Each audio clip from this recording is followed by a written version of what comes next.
Hey, what's going on, everybody? How you guys doing? Welcome to Season 2 of Debate Talk for You. I'm your host, Sal, and we are back. This is the platform for stimulating debate and conversation. This is the forum for freedom of speech, and the listening audience are the judge and jury. Today, this is a special show because, this is actually the special for the show that we got coming out Friday, January 11th, 2013 at 7 p.m. called Atheist versus Absolute Bible Truth, Part 2. For those of you that are new to the show, you can check out Part 1 in the archive section. Just go to the archives and scroll down and check out Part 1. What we did for Part 1, we had Team Forum, which was Team Bible Truth, and we had Team Atheist. And for Part 2, we're going to stick with the Team Forum. And we didn't really get to finish up everything that we had to, say, and I didn't get to the cross-examination part. But for Part 2, we're going to make sure we get to everything that we needed to get to. All right, so let me introduce my special guests. Let me start with Team Atheist. We have Reggie. He's from the Haitian Free Thinkers. My brother Reg, what's going on? He was in Part 1, representing for Team Atheist. And this is Reg. What's happening, brother? Good evening, everybody. I'm doing well. How are you? All right. Danny couldn't make it for this particular segment. He's going to be actually here Friday, but he's actually representing the Black Atheist movement, Danny. But we're looking forward to him being there on Friday and checking it out. All right, let me go to Team Bible Truth. Let me introduce my brother Stanley. What's going on, Stan? How you feeling? Oh, I'm too blessed to be stressed. God is good. I'm just happy that I'm here tonight and preparing for the big day, which is Friday, and I'm looking forward to it. And I hope all would be there to really, so we can have a really decent conversation. I'm willing to have a decent conversation. I hope all the listeners will also be blessed by this as well. Yes, definitely. And the final member for Team Bible Truth is Brother Josh. What's going on, Brother Josh? How you doing? Hey, what's up, Sal? What's up, everybody out there? Hope everybody's doing okay tonight. All right.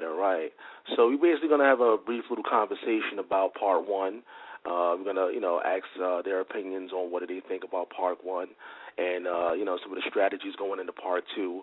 Before I get into that stuff, make sure when you guys get a chance, send me an email at debatetalkforyou@yahoo.com. That's debatetalkforyou@yahoo.com. Send me your suggestions, your comments, and, whatever you want to say as far as your ideas, you can share that with me in the email. If you want to keep up with the show on a regular basis to find out what's coming up next, just go to facebook.com/debatetalkforyou. That's facebook.com/debatetalkforyou. And you keep up with the show so you can know what's happening on a daily basis. You can also go to iTunes and download the show absolutely free in the podcast section. Just go to iTunes.com and type in the search box, Debate Talk 4, and the letter U, and you'll see all the shows pop up. You can download them, once again, absolutely free, and keep up with Debate Talk for You. This is Season 2. All right, I guess I'm going to start with Stanley. My question to you, question number 1. After the first debate, Atheist versus Absolute Bible Truth, Part 1, what was the reaction from the people you knew who heard the show? What was their reaction? Well, I was getting, a lot of them were my friends, and they were just like, "Oh man, you smoked those guys, man. You and your friend Josh, you guys smoked those guys. They had nothing for you guys." That's all I was getting for the most part, But that's not what the purpose. I didn't want that to be the purpose. I want it to be the idea that they understand that the position that the atheists do, I don't care what level they are, whether it's from the guy from the corner that has no kind of degree at all, that's an atheist, or the guy with 15 PhDs. That position, in order for you to take that position, you would have to dumb down to accept it. There's no way around it. You have to accept a position that is self-contradicting. They cannot back up their own claims. And then if you try to press them on that, you're going to realize that they have no foundation to lean on but their own presuppositional mindset. And you press that on, then they have to keep on going in circular. And they pretty much are going against their own reasoning of logic. And when they realize that, sometimes I notice that it frustrates them. And I've been getting a lot of the ideas that some people got frustrated. Like a lot of the atheists were frustrated by that reasoning. But the reason why before it never frustrates them before. I can talk to them about anything, and they can accept, they can take what I'm giving them. But I don't know, when now that God is leading me to another position of don't get into the idea of try to debate with them head on like that. Bring them with the idea of presupposition. Let's compare presuppositions. Then they're going to realize they have no ground. And when they realize that, hopefully, the Holy Spirit can work with them so they can repent and really accept the God that they have been defying for so many years, a lot of them. And that's so most of the effect that I got was positives and negatives, but the positives were generally focused on the idea that we want to debate. And that's not what I really wanted them to see. I just wanted them to see that, to be an atheist, you have to give up a lot of things and self-contradict yourself in order for you to accept it, and blindly at that. So that's my job is to expose. That's all it is, really. Yeah, definitely. For those of you who joined in, this is before the debate special for Friday, January 11th at 7 o'clock. We're going to have Atheist versus Absolute Bible Truth Part 2. Reggie, when it comes to you, I know you told me that you said you let Haitian free thinkers check out the show. What was the reaction from the people that you let check it out? What was the reaction? Well, I have this one member of Haitian Free Thinkers who told me way long ago that she stopped talking to theists because a lot of them are very difficult to talk to because they of their beliefs, I guess, and it's very difficult to, even if you give them evidence, it's like it's like they're very immune to it. So I felt that, like during that last show. For example, I just like do these shows because I have the hope that, that some of the things that, we discussed was very simple. It's either in the Bible or it can be found online. But man, they find a way to fit reality in a different way in their brain. So that's what I walked away from. But my wife made a comment about Stanley's way of thinking, and she was like basically that that he lost his marbles. But a lot of the people basically like kind of got that same kind of feeling that it's just basically a waste of time. It's very difficult to talk to people who believe in these things. And as for me, like I listened to the show, the recording a few times, and I thought that we did a good job of presenting our situation. The time was short, but we answered pretty much every question. I listened to Stanley's I guess responses and Joshua's things.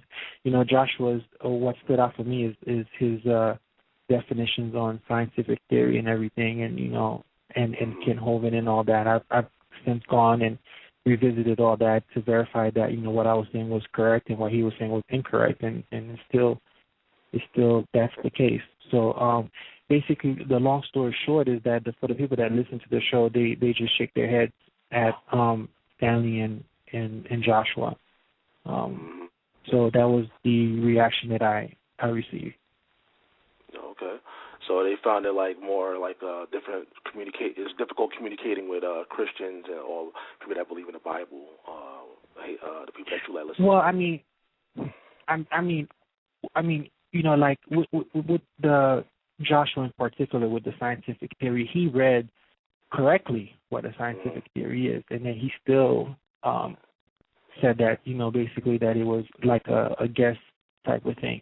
I'm in my office looking at what he read, you know, on Wikipedia, and it's not what he said or what he thinks it is. And when he brought up Kent Hovind, you know, I think myself and the other two atheists, we both are familiar with Kent Hovind because, you know, we stay abreast on these things, and you know, I guess I know I did. I started to like laugh inside because it's like that's not a good person to use, you know, because not just because, you know, he's in jail for tax evasion, but like what Kent Hovind thinks is a scientific theory for the money that he put up is a total non sequitur. It's not what the scientific theory of evolution is. So since the definition is wrong and it's built in such a way that it's not gonna meet his expectations, it gives CS the illusion that, you know, the work can't be done. But a scientific theory, or in this case the theory of evolution, has already been proven, and that's why it's called a scientific theory.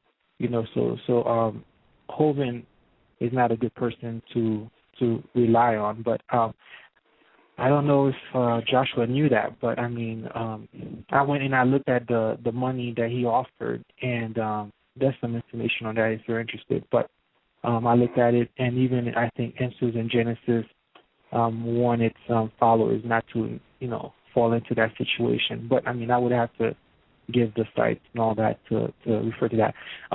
When Stanley referred to frustration when people talk to him, he alludes to basically what my audience feels. You know, he has this notion about presuppositions, and, you know, and his thing about reasoning, which he says that atheists have an issue with because it's self-contradictory. I mean, I think for my part anyway, it's frustrating because it makes no sense, and it doesn't impress me in the least. But it's kind of like if we're playing the numbers games and his audience outnumbers us, and they're eating it up, and they don't know what's wrong with it. You know, it's like that's where the frustration comes in. You know, we can, you know, show them where they're wrong consistently over and over again, and it doesn't matter. So that's that. As far as Stanley's perspective, I particularly like what I like to talk about is that which is provable and testable, right, versus that which is opinion, right? I mean, I don't have no problem giving opinions, but if I know something, if I'm sure about it and I can prove it, I go ahead and that's what I like to talk about. So if we're going to talk about things that are true, that are testable, I think that's where everybody gets the benefit of the discussion. But if we're talking about, you know, gods and invisible creatures and things of that nature, I think since I'm not a believer, I'm an atheist. That's for Joshua and Stanley to bear the burden of proof. If we want to talk about scientific theory, something that's based in reality and tests, you know, we can do that too. But I mean, they're not going to have a good time with that because it's about reality, you know, and testable things that even the believers can do the work themselves and find out. So that's what I'm all about. So that's basically my reaction for that first show overall. Yeah. Brother Josh, I'm going to get to you in a second. I'm going to let Brother Stanley, reply to that. You want to reply? Oh, no, not necessarily. Since I'm on now, let me make use of it. I think he explained himself pretty well, at least as far as his position is concerned. And I expect that. You know, I expect for us to be opposite for tonight. But you know, I don't know. I don't want to probably get into the debate right now, right? But you just see that, like from his stance there, you know, that he said he deals with things that are true and things that are, you know. But you see, I guess this is, and he said, and the funny thing is, but he said what I was saying in the last show didn't make sense. for you to make a statement like that, for instance, to say something doesn't make sense, that means you have a standard in your mind. This is sense, and what you're saying doesn't meet this standard, which is called sense. And in order for you to say this makes sense, you have to reason in yourself to say, okay, I studied this out, I'm looking at this, and I'm looking at it together, okay, I'm comparing and I'm contrasting, and, well, this is sensible. But in order for you to do that, you have to presuppose that your style of reasoning is right. Because if I was retarded, and my mind was completely out of whack, and I was some kind of mental retardation, and it was like not good, my reasoning won't be effective. It won't be effective. And so that means everybody's reasoning is not effective. So the idea is, how do you know you're not one of them? You can't answer that. Because in order for you to answer that, you would have to use your reasoning to tell me that answer. And that begs the question. And begging the question is called circular reasoning, which is part of the absolute laws of logic. So in other words, naturally, it's illogical. You cannot think without first starting with one that knows everything. And he has the ability to give you knowledge. That's our position. That's my worldview. My worldview is that either I know everything, which I don't, or I know someone that knows everything and that is capable of giving me information. In their worldview, they don't have none of that. They are their own God. They are their highest authority. And they don't even know if they are the ones that's retarded. For all they know, they could be in the Matrix. They can't prove it. They can't disprove it. You know what I mean? So this is my point. So their reasoning is based on something that is completely sandy. It's shakable. And then they start with a shakable foundation, and they build science and logic, and they think they're the smartest. But in actuality, let's go from the beginning, then they have nothing. Start from the very beginning. Don't get into the science and the truth, because that's the middle part of it. Let's talk from the very beginning of what starts all the whole thing, and let's see if that's shaky. Now, if that's shaky, if you have no foundation, everything else that you're saying afterwards is garbage. It's all garbage. And that's the point I wanted to bring. To those of you that just joined in, this is Debate Talk for You special, leading up to the debate coming up Friday, January 11th, 2013 at 7 o'clock, Atheist versus Bible Truth Part 2. All right, Brother Josh, what's your reaction after the first debate? The people that you listened to it, what was their reaction towards the debate? Well, unlike the people who Reggie may have asked what they thought or who came to him, the people who I talked to are completely unbiased. And if they felt that somebody trumped me or disproved me or got the better of me, they'll tell me because they know I got thick skin. I can take it. I'm a man. I can take the truth. But in my opinion, I think that Reggie and the other two guys, they misrepresented and misinterpreted and in some cases maybe even intentionally twist some of the things that me and Stanley was trying to say. Mainly this whole thing with the scientific theory where Reggie, once again, misrepresents the facts. When I read scientific theory, I pointed out that the main definition of scientific theory is something that is repeatedly confirmed through observation and experiment. Notice what it said, repeatedly confirmed through observation and experiment. Even the most hardcore evolutionist, if he is honest, will tell you that evolution cannot stand up to the scrutiny of the scientific theory because it has not been confirmed through observation and experiment. How do we know that? Because what do evolutionists tell you? It took millions and billions of years for such and such evolution to take place. We cannot observe that because we don't have billions of years. So it has not been confirmed through observation. We cannot observe it through experiment. How can you experiment making a man evolve from an ape or from a monkey? That's never been done. And for you to call something a fact and then turn around and say 80 to 90% of the scientific community believe it. You're contradicting yourself. This is what Stanley and myself was trying to point out, that they are walking contradictions. Evolution is a theory.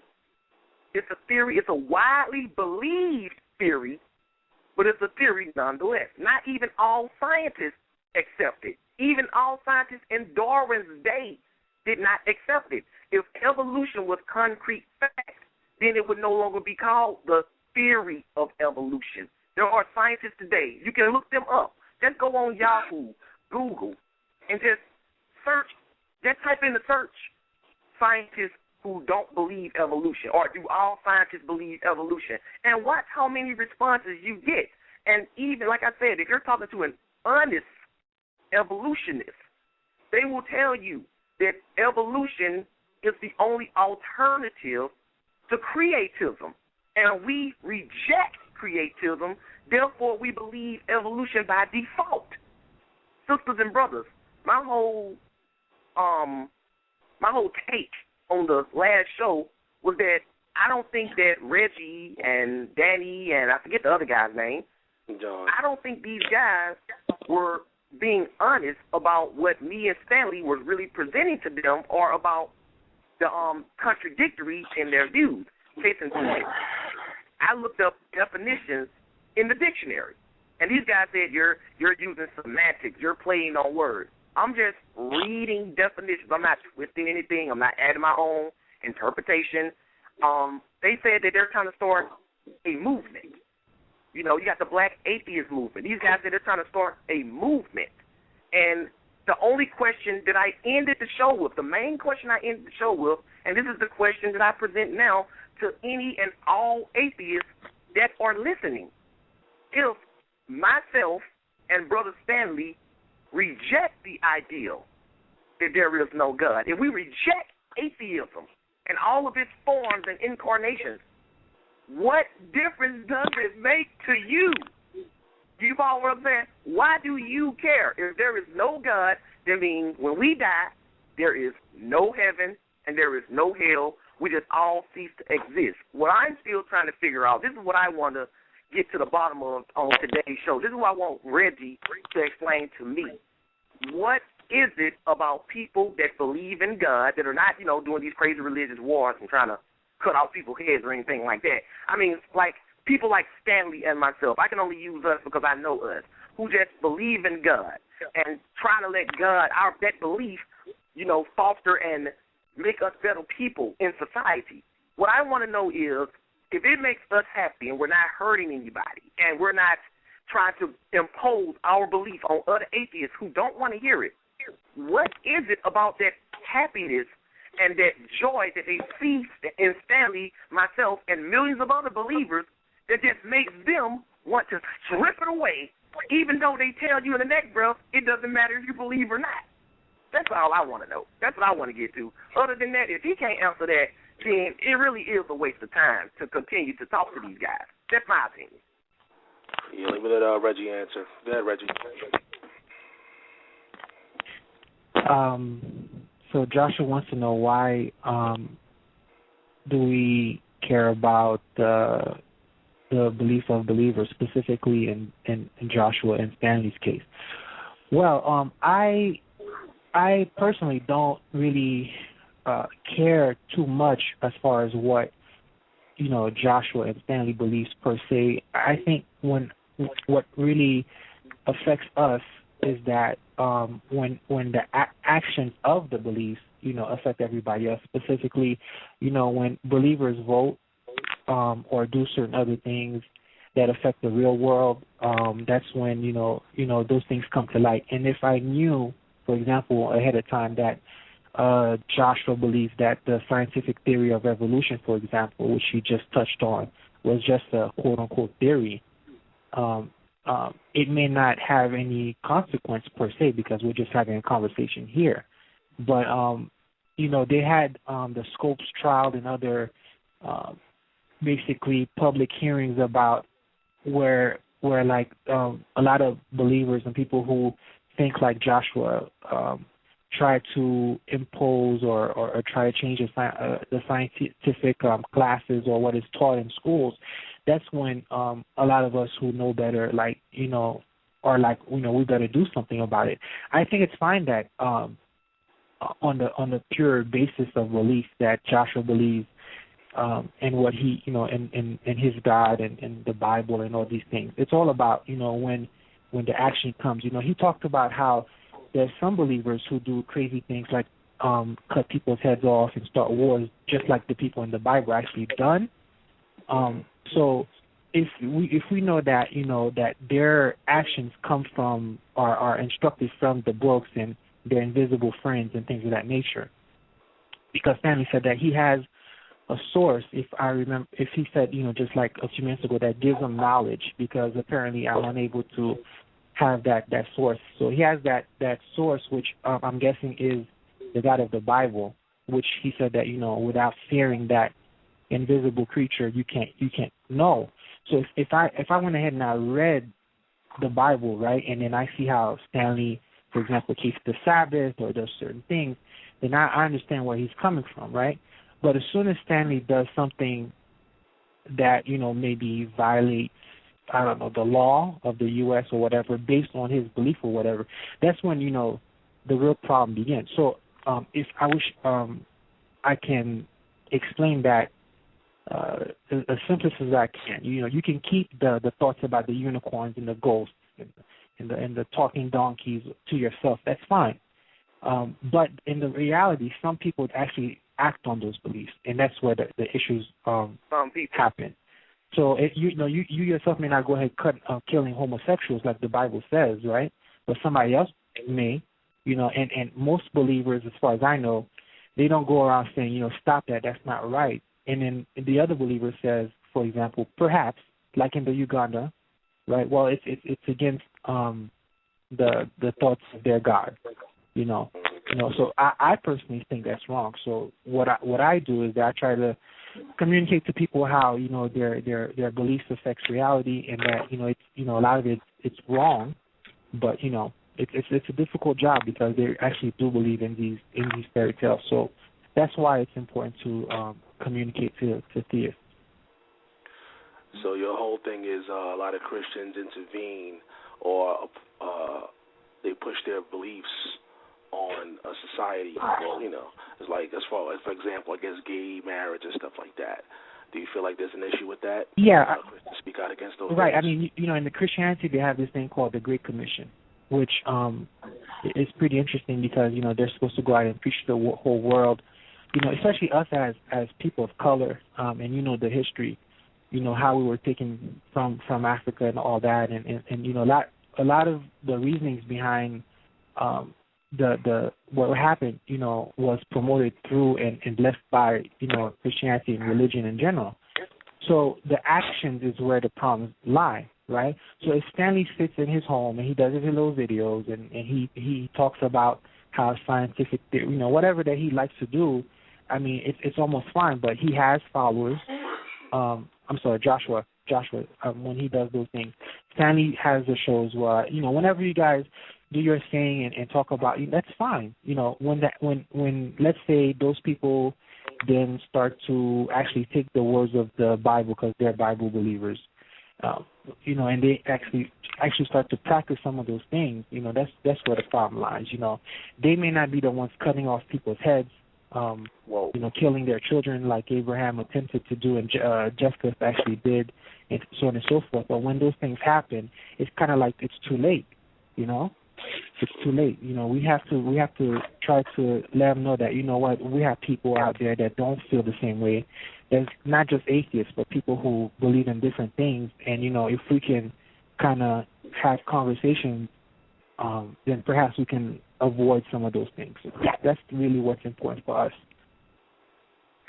Yeah, Brother Stanley, like you said, a lot of Christians, like he's saying that they impose a lot of things, like as far as gay marriage and stuff like that. What's your perspective on what he just said about, pushing things? It's funny because the atheists, in fact, did more damage in that area than the theists in history. If we did our homework, then we're going to realize that people like Joseph Stalin, people like Mao, people. The names can go on and on. The North Korean dictator, Castro, Fidel Castro. I could keep on going on with these atheist regimes. Under their hand, the Christian. I can bring up the Salem witch trial. I can bring up the Inquisition, which happened hundreds and hundreds of years. It was around the Dark Ages during the Inquisition time happened for 1,260 years. And then you add the Salem witch trial, which happened for many years as well. And you add up all the deaths together, put them all together, and compare them to all these different world leaders, regimes, that were atheists, and just compare the death toll and the blood stains. You mean to tell me that we have really bad company? If that's the case, then based on that evidence, I would stop being an atheist. Based on that evidence alone, because almost over 1 billion people died under their hands. Almost over 1 billion. So now, and the funny thing about it is I could tell you that this was happening throughout the entire, since mankind existed. No, this only happened within a couple of years ago. This happened only within the span of 100 years. This happened. So this is not something that happened during the time of, during the Roman Empire was ruling, the Babylon. This is not too long ago. Not too long ago. And these regimes are still in existence today. Try to go to North Korea and see if you can practice freedom of religion or freedom of belief and stuff like that. You can't do that. You die. So let's be real about this. Don't pick one side about that. So if that's the case, then that should be more of a reason not to talk about atheism, because you may raise up a Joseph Stalin. You may just raise up Mao. They're going to bring up the use of Karl Marx theories and his philosophies, and then boom, then we have a war in our hands. So both sides have extremists. I'm not saying that there's people in the belief that in both sides of the spectrum are evil, and there are both sides of the spectrum are very good citizens. I don't believe Reggie's like Mao. I don't believe he's like Sun Jung-il or Fidel Castro. I don't believe he's like that. Mm-hmm. But for him to point to the theist side and say, well, he's against this because you may end up with this kind of atrocity, because they jumping into the things of laws and stuff like that. Well, you don't think that Stalin made laws? And do you think that he went against people's rights? Of course, they did it in the name of atheism. So with that said, both sides are in fault with that. I mean, you can use science. People use science in the name of science, and they did really bad with it. There are people that use science and make medication that help people, and they have doctors and medical, and they're really good. But there's also people that are scientific that make atom bombs. And they make nuclear weapons. Those are all of that scientific as well. So should we destroy science? No, you cannot throw the baby with the bathwater. You have to look at the good for both of them. Now the question that Josh was asking was focusing on the idea of those that are living right, that are making use of the scriptures correctly and reading it in context and understanding the time. So if you having these individuals that's preaching God's word and they mean right by it, it's not just somebody just believing the unicorn. They just like, no, they believe. Because if I'm a true believer of God, I'm a true believer of God, which I am, then I believe, according to my faith, that I have to help those that don't know the information so that when they receive the information, they don't end up in hell. That's my belief. You don't end up in the dam. That's my belief. So if I believe this, if I care about you, I should preach it. If I'm being told, look, just leave it to yourself, then what you're telling me to do is to go against my belief and not care about you. You know what I mean? It's like I see you going off the cliff. My belief says to stop you from going off. But you say, no, let me go off. let me jump off. Let me kill myself. But the law would not respect that. If you try to attempt to kill yourself, you better believe you're going to be in bars. They don't respect that, right? Well, and I know at one time it was a law against gay marriage, but obviously Reggie's not against that. Reggie's against that law. You know what I mean? So are we going for the law, or are we moving according to the whims of the people that are making the law? Or are we going for what's right and what's wrong? Because if we're just going by law alone, then Hitler didn't do nothing wrong. Because it was law to kill Jews. That was the law. So then Hitler did according to him following the laws, and all the other Germans that didn't like the Jews, they didn't do any wrong because they went according to they were good citizens. They were following the law. But are we really thinking about the law in these situations then? No, we think the law is corrupt in situations like that. So then we have the right to go against corruptions of law. Just like if you were living in Germany, I don't care if being an atheist, I know Reggie, if he was in Germany during the time of the Hitler regime, he would go against the law. And guess what? I would root for him on that because that's corruption. That's corrupting law. So just because the law says it doesn't make it right. It just means that there were corrupt people that made the law. So if Christians see a corruption in the law in the land, they have a right to go against it, just like the Christians did during the time of slavery. Like the Quakers did. People were saying they were going against the law. Why are you going against slavery? Yeah. Let me let Reggie reply if he would like to. You want to reply to that? Right. Go ahead, Reggie. All right. I want to make it clear again. I don't have no problem with you and Stanley and Joshua believing in what they believe in. So I want to make it clear that, the people that you brought up, I don't think all of them were atheists, but some of them were. Stalin supposedly was an atheist. Yes, they were. For example, I'm going to use him.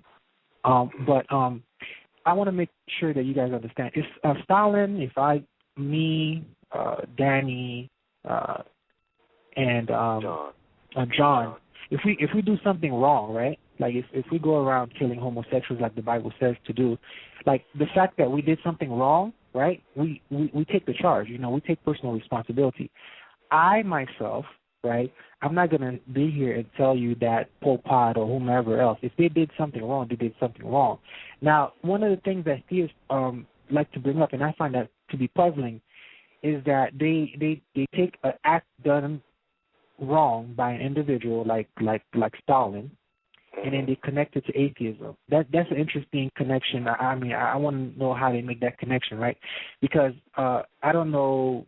Well, let's be clear. When I say I'm an atheist, that means that I do not believe in gods, right? I'm not superstitious, right? Nothing like that. It does not inform you about my behavior pattern. It doesn't inform me, for example, how I feel about Jews if I was in Germany back in the days. It doesn't inform you how I feel about slavery.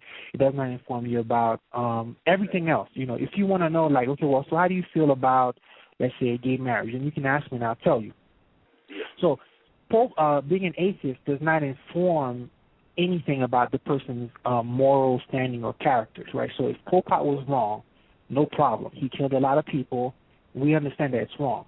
All I ask for the theists to do is to be consistent and to say that, okay, well, for example, when Moses and Joshua went and they killed all the Canaanites, or a lot of the Canaanites, right? It is wrong as well, right? So both Pol Pot, Stalin, Moses, Joshua, they killed people. So the act is wrong. So that's the consistent part, right? Now, the difference between the connection between the wrong act of killing people, right, and atheism versus the act of killing people with Moses and Joshua and a lot of the religious people, not just in Christianity, right, is that, like, they have manuals, like in this case the Bible, for example, where you see the laws, for example, against homosexuals, people who are not virgins, etc., right? So there's the mandate, right, to do the act. So you can see the connection there. Or if not, then they have an invisible friend which they don't feel like displaying, that they're getting voices in their heads like Abraham and Isaiah and all these other people that are called prophets, where you see that their actions comes from, according to the writing, from their hearing of this invisible voice. So once again, I don't have a problem with what Joshua believes. Joshua still believes somehow that the scientific theory of evolution is just a theory. That's fine. He's wrong. And what Stanley says, I'm telling you that you can believe whatever you believe too. This whole notion about reasoning and presupposition, that's not accurate either. That's fine. You can believe that. When Pol Pot, Stalin, and I didn't know Castro was a atheist, but I can look that up. But whatever, if he does wrong, right, then I can say, well, yeah, he's wrong. He did this. He took people's rights away, but that has nothing to do with atheism, right? It just means that they don't believe. You can be an atheist and be a good person. You can be an atheist and be a bad person. You can be an atheist and believe in space ghosts or whatever, But your actions, right, is based upon your thoughts. That's your business.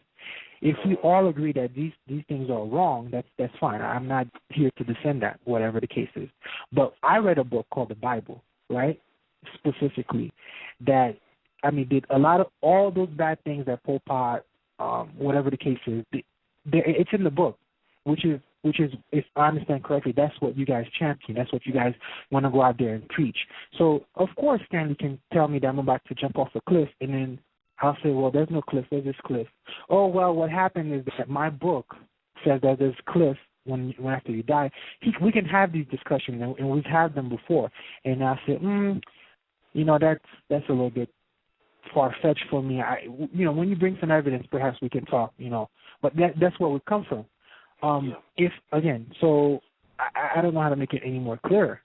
I anyway, Reginald Bienemy, don't defend the actions of bad people because of their religious or non-religious standing. If it's wrong, it's wrong. And you can believe whatever you believe. The issues that we have, or I'm going to speak for myself because John and Danny and I here, is that when theists and believers, or maybe even atheists, if they were to do things that are wrong or take away people's rights, etc., then we have a problem. If you can connect, like, for example, like you said about Pol Pot, if you can connect their actions to their lack of belief, then yeah, we'll have a problem. But I'm not sure how you're going to be able to do that. But that's my answer to what Andy just brought up. Yeah, thank you. Yeah. Once again, this is the Debate Talk for You special leading up to the debate on Friday, January 11th at 7 p.m. It's going to be entitled Atheist versus Absolute Bible Truth. We're going to have Team Bible Truth versus Team Atheist. It's going to be a 2-hour debate. And we have one member of Team Atheist here, and Team Bible Truth is here as well. Reggie, I know that you have the Haitian Free Thinkers. For the people out there that didn't hear the first show and don't know, the first time hearing you out, let the people know what Haitian Free Thinkers are all about and what inspired you to put the Haitian Free Thinkers together. Well, thank you. Haitian Free Thinkers is on Facebook, and it's a group that I started almost a year ago, last year, mostly because, the earthquake that happened about 3 years ago, almost 3 years ago, happened, and a lot of people died, and a lot of Haitians, hung on to their religions because, we are very religious people. So, I was saddened by that. Not the religious part, but the fact that people died, and then this man named Pat Robertson, who's a Christian, came out his face with some very terrible statements about Haitians and our struggle for independence. And I was upset at him, but what was even more upsetting was that a lot of Haitians actually think like him and believe that based on their I Stanley like to say worldview. A lot of them are Christians, etc. So I said to myself, wow, how many of us Haitians are atheists really? But I didn't want to just use atheists because a lot of people are very defensive about that word. There's a lot of people that actually don't believe, they just play the role. So I used the term free thinker, and I even had Stanley in the group for a while. So basically that's why I started. The group is simply there to let Haitians know that there's people out there who are not necessarily religious, and basically my focus is to just educate the people, for example, that, Pat Robertson is wrong and that earthquakes are not caused by any gods or nothing like that. We have a lot of work to do, but basically that's the focus of the group, to outreach and say, you know what, if you are if theists are interested in what atheists know and do or whatever, because there's a lot of misconceptions, you can come out and reach out and try to talk to us, and we're friendly for the most part, and just talk to the people, because a lot of people think that atheists are devil worshippers, etc. And so we're here to correct all that. So that's really it. And how many members you have for the Haitian Freethinkers? How many members? And right now it's about 70. It goes up and down. Only really a handful of people, really participate more consistently. So I'd say about 5 to 7, but on the roster it's about 70. But I mean, it's just a small, humble group. It's not a movement. I heard Joshua adamantly, their movement, it's the atheist movement. We're not out there, with a flag, going to kick doors down and all that. No, we're just a group on Facebook right now who's really focused on outreaching as far as correcting a lot of the misinformation you hear about a lot, scientific theory, the difference between a theory and, all these things. We are very intelligent people. We have a great group of people who knows a lot of the things that, a lot of believers may or may not know. So we are trying to let people know that there are Haitians out there who are this way. And, a lot of us, well, I am anyway, I'm motivated. I'll go ahead and talk to theists as best as I can to let them understand, our position. So that's what it's all about. Yeah. And Brother Josh, for those, once again, who just joined in, who was new, first-time callers who didn't hear part 1, let the people know about Absolute Bible Truth and what Absolute Bible Truth is all about and where they can find you guys. Oh, okay. Well, Absolute Bible Truth is exactly what the name implies. And I often get people who try to twist the name to try to imply that we're saying that we know everything about the Bible. And it's just not true at all. We call ourselves Absolute Bible Truth because that's what we're about. We absolutely teach what the Bible says, which we believe is the truth.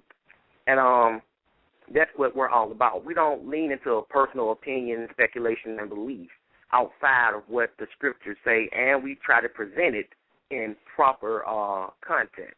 And it's funny that you ask what Absolute Bible Truth is all about, because I keep listening to these things that Reggie is saying about being family, and I always tell my people that disagreement does not equal disproving. And Reggie keeps saying, well, Stanley is inaccurate and Joshua is wrong, and he did this wrong, he did that wrong. At Absolute Bible Truth, I don't just call people wrong or inaccurate or incorrect.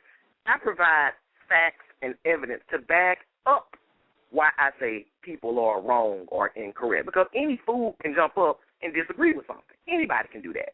And just to rebut some of the stuff that Reggie said, some of the things about, it's funny how atheists will go to Christians, and Christians believe in God as fact. They believe in God the same way they believe that the sun going to rise and set every day. They believe in God as a fact. But yet, when Stanley and myself try to show Reggie the obvious truth that evolution is a theory, he goes on to just simply say, it's a fact, it's a fact, it's a fact. But so far, I haven't heard any proof. We broke down what scientific theory is and what it takes to really live up to the scrutiny of scientific theory. And I just want to read this excerpt from this website. I don't know if it was news at one time. You had this boy named Danny Phillips, and he's in Denver. And this is what it says. And I want everybody to pay attention to this. And you can look this up. And it's about evolution, and this kid being taught evolution in school, and what he did and what happened to him by evolutionists and atheists. It says right here, it says, Danny's school class was assigned to watch a government-funded television program that presented evolution as fact, much like my friend Reggie is doing here. It said something to the effect that the first organized primitive life form was a tiny protozoan from which all life on Earth has evolved. Now, this is when they say the hate campaign started. It says, Danny knew that claim was going beyond the scientific evidence and criticized the program as propaganda, meaning somebody's just trying to force feed their belief down your throat. That's what propaganda is. Now, look what it said. Did evolutionists then quietly present him with proof that he was wrong? Not at all. After initial sympathy from the school, the news became public and things turned nasty. Evolutionists sent a barrage of vicious letters to the city's newspapers, and high-profile anti-creationist Eugene Scott publicly cast the student as an opponent of learning. No proof of evolution, just more name-calling, ridicule, and irrelevant evidences heaped upon a student who rightly didn't like to see speculation taught as scientific fact. And that's what evolution is. And this guy, Reggie, I'm almost laughing at this guy because he's saying evolution is a fact, and I haven't heard him say one time that he has a degree in any field of science, not chemistry, not astronomy, not physics, not biology, not one. And there are scientists who have degrees in all of these fields who don't accept evolution as fact. So what would Reggie say to somebody who has more credentials than him in science and astronomy and all other fields of science if he were to tell them that evolution is a fact? Wouldn't that be like a first grader who's just learning how to add and subtract going to a rocket scientist trying to school him on math? Wouldn't that be like that? I mean, this is the absurdity of Reggie. This is the reason why I say that these people are walking contradictions, because people who are more expert in the area that they claim that they believe, they rise above them. There is no way in the world, if I knew that Stanley was more learned in an area of study in the scriptures than me, would I place myself above Stanley?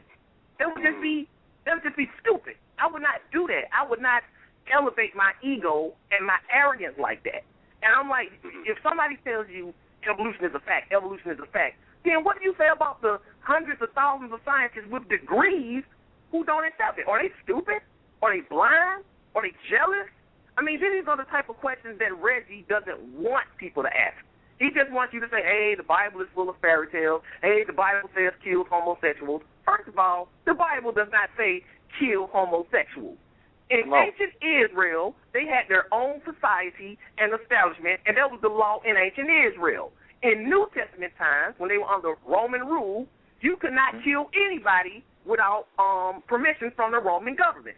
Nowhere in the Bible will you read Jesus commanding his disciples to kill anybody for any reason.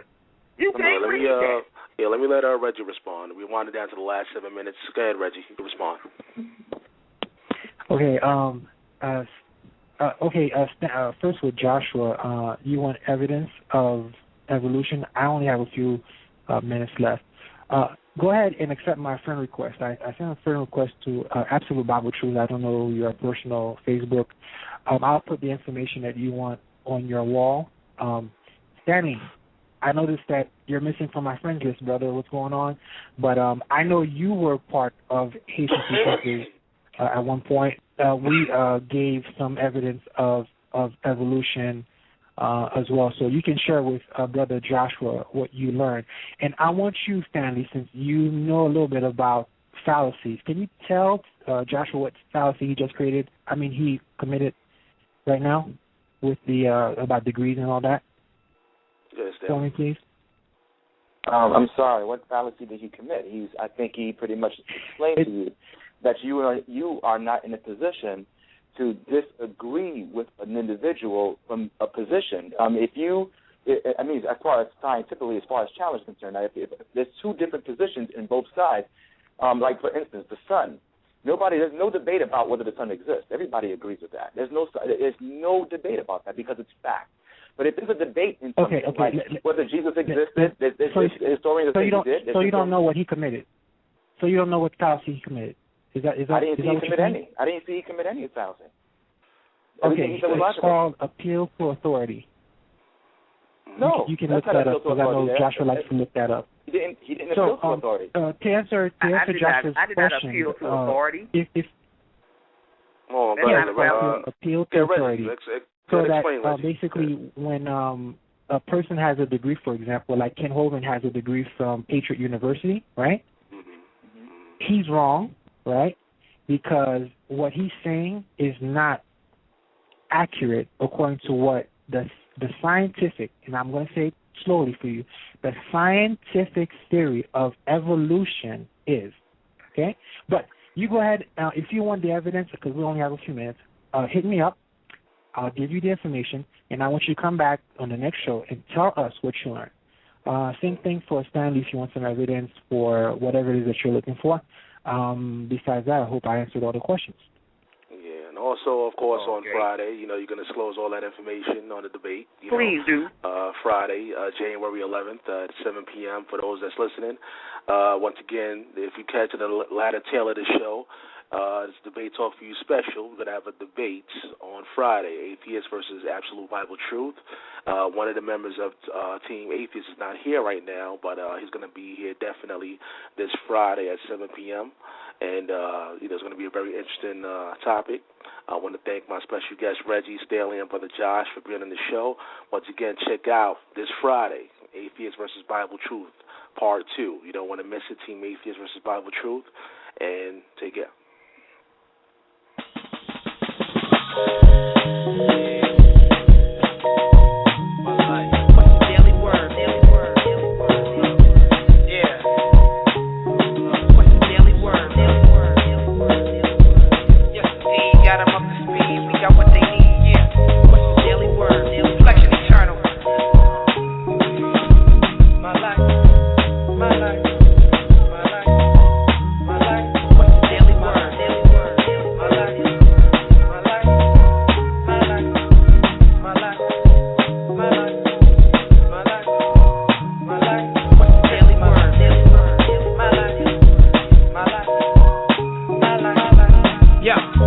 Daily word.